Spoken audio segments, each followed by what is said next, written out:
A good buddy of mine tells me you got to get your mind right. And it is no truer than right now. As America is reeling from this attack at the school down in Uvalde, Texas, people got to get their mind right. You know, there's a push for our guns to be taken away now. And that push is always there. And it's very concerning for those of us who love freedom and liberty. But we got to get our mind right. There's many other parents out there that are so worried about sending their kid to school today.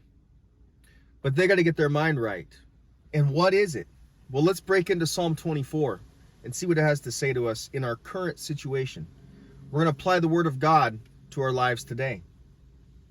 Psalm 24 is a psalm of David.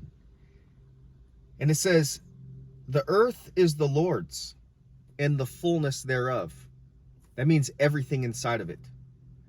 "The world and those who dwell therein." So the world is his, everything inside of it. The people who dwell there belong to him. "For he has founded it upon the seas and established it upon the rivers."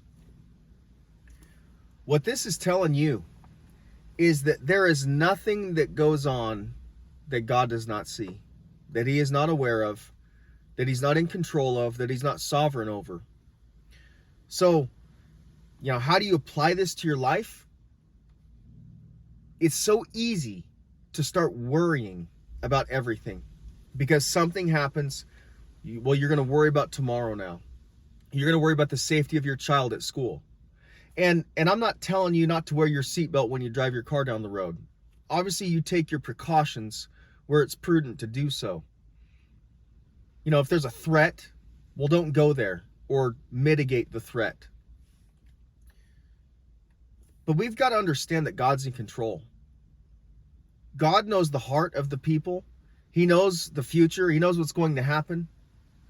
He knows the end from the beginning. And he's over it.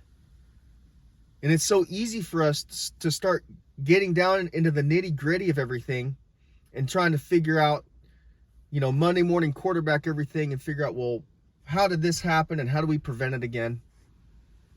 And I guess there's a level of that's really smart and prudent. The other side is it goes way too far and it starts taking away everybody's liberties and freedoms. Main thing is that you get your mind right and understand that no matter what happens, God is over it. He's in control. He knows who you are. He knows what you're going through. There's nothing outside of his control. So that is a comfort to me because I've been in a place in my life where I try to control everything and I act like God doesn't exist, like he's not aware of me, like he doesn't know when I lie down and go to sleep and when I wake up and when I go about my day, like God's not involved and not in control and not aware. But the fact of the matter is that he is aware and he does care and he knows what happens in my life, in your life, and at a school, and in the mind of a wicked young man. God knows about it. So we need to let go of some of our control, let go of some of our anxieties, and just remember that who's really in control. See you next time. Day of Battle out.